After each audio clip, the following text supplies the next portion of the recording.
Hi everyone, నా పేరు Chaitanya and నేను వైజాగ్ నుంచి వచ్చాను. నేను లాస్ట్ ఇయర్ ఆగస్ట్ 2024లో ఐఎస్ఈలో జాయిన్ అయ్యాను. సో నేను వితిన్ 8 monthsలోనే నా ఫస్ట్ అటెంప్ట్ అయిన IBPS P1 క్రాక్ చేశాను. సో మనకి ఎగ్జామ్ క్రాక్ చేయడానికి అనేదానికి సెవరల్ ప్రోగ్రామ్స్ అనేవి ఉంటాయి. సో నేనైతే EMIలో జాయిన్ అయ్యాను. ఆ టైంలో నేను టెస్ట్ క్వాలిఫై అవడంతో మార్నింగ్ 6 to night 8 వరకు ఉండేవి క్లాసెస్. సో ఆ టైంలో నా వీక్నెసెస్ అనేవి నేను రెక్టిఫై చేసుకొని వాటిని నేను స్ట్రెంత్గా కన్వర్ట్ చేసుకున్నాను.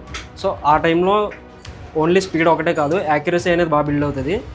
బాగా చదివిన వాళ్ళ మధ్యలో ఇంకా కాంపిటీషన్ పెట్టడంతో మనం ఎక్కడున్నామో ఏంటనేది మనకి కాంపిటేటివ్స్ అనేది తెలుస్తుంది. ఓన్లీ ఇది ఒకటే కాదు, కరెంట్ అఫైర్స్ కోసం మనకి వీక్లీ మ్యాగజైన్స్ అనేవి ప్రొవైడ్ చేస్తారు. డైలీ ప్రతి మంత్ ఒక MCAT ఎగ్జామ్ అనేది పెడతారు. సో వీటి వల్ల మనకి డైలీ కరెంట్ అఫైర్స్తో మనం జనరల్ నాలెడ్జ్తో మనం టచ్లో ఉంటాం. నాలెడ్జ్ ప్రొవైడ్ చేయడంతో పాటు గైడెన్స్ ఇవ్వడంలోని ఫ్యాకల్టీ ఎప్పుడు కూడా ముందే ఉంటుంది. సో ఆ విషయంలో థ్యాంక్స్ టు ది ఫ్యాకల్టీ. ఈ ప్రోగ్రామ్స్లో మనకి ఏంటంటే మన వీక్నెసెస్ అనేవి ఓవర్కమ్ చేసుకోవచ్చు. సో నేను డెఫినెట్గా చేసుకున్నాను. వాటిని స్ట్రెంత్ కింద కన్వర్ట్ చేసుకొని హైయెస్ట్ మార్క్స్ స్కోర్ చేసుకున్నాను. అందులో ఈ యాక్టివిటీస్ అనేవి కండక్ట్ చేసినందుకు మన డైరెక్టర్ సార్ శ్రీనివాస్ సార్కి అండ్ మన చైర్మన్ సార్ వినయ్ సార్కి చాలా థ్యాంక్స్. అండ్ రాబోయే ఆస్పిరెంట్స్ కూడా ఇలాగే యాక్టివిటీస్ కండక్ట్ చేయాలని కోరుకుంటున్నాను.